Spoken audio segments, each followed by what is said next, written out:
नमस्कार दोस्तों, ABCD network में आपका स्वागत है। दोस्तों, MP पटवारी एग्ज़ाम से रिलेटेड PEB ने एक स्टैटिक्स रिलीज़ किया है, जिसमें उन्होंने बताया है कि किस शिफ्ट में कितने लोगों का सिलेक्शन हुआ। पूरी शिफ्ट का उसमें दिया हुआ है और नंबर्स भी बताए गए हैं कि कितने लोगों का सिलेक्शन इस पर्टिकुलर शिफ्ट में हुआ है।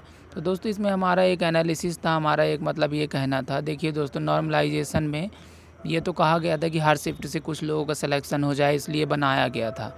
तो इसको देखने से ये लगता है कि हर शिफ्ट से कुछ ना कुछ लोगों का सिलेक्शन तो ज़रूर हुआ है, लेकिन इस बार पटवारी नॉर्मलाइजेशन में दोस्तों बहुत ही ज़्यादा मतलब इसका एक तरह से कहा जाए कि जो यूज़ के लिए बनाया गया था उसका एक तरह से मिसयूज़ हो गया है नॉर्मलाइजेशन में। देखिए दोस्तों, किस शिफ्ट में आप देखे होंगे, आप रिज़ल्ट भी देखे होंगे जिस दिन रिज़ल्ट आया था, तो उस दिन लोग बता रहे थे किसी किसी शिफ्ट में 6 से 7 नंबर डायरेक्ट लोगों के बढ़ गए और किसी शिफ्ट में 5 से 6 नंबर कम हो गए।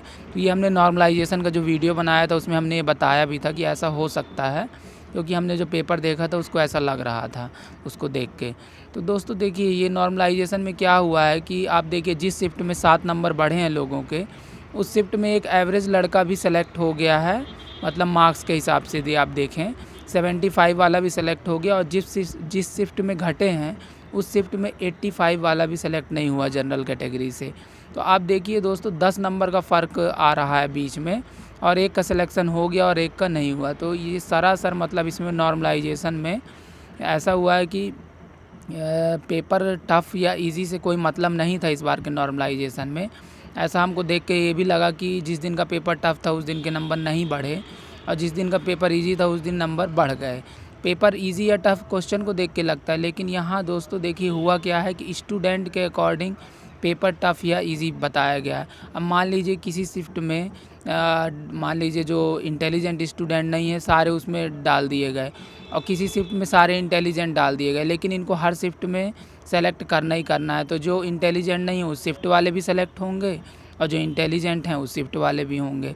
तो यहाँ इंटेलिजेंट और डफ़र से कोई मतलब है नहीं, डफ़र नहीं बोलना चाहिए, जो कम पढ़ते हैं तो उनसे कोई मतलब है नहीं कि आप कम पढ़ते हैं ज़्यादा पढ़ते हैं। आपको लकी शिफ्ट मिल गई जिसमें 6 से 7 नंबर बढ़ गए, तो आप लकी हैं। मतलब यहाँ लक फैक्टर का बहुत ज़्यादा काम किया है इस बार पटवारी एग्ज़ाम में।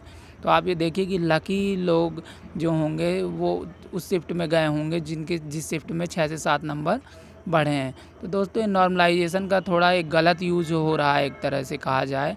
जिस उद्देश्य से नॉर्मलाइजेशन बना था उसका थोड़ा सा अब ये दुष्प्रभाव दिखने लगा है। तो इसमें सोचने की ज़रूरत है, या तो ऑनलाइन एग्ज़ाम एक ही दिन कंडक्ट कराए जाएँ, ऐसी व्यवस्था गवर्नमेंट को करनी चाहिए। दोस्तों, आगे हमारे वीडियोज़ देखने के लिए आप हमारा चैनल ज़रूर सब्सक्राइब करें। इस वीडियो को देखने के लिए आपको बहुत बहुत धन्यवाद। Thank you very much.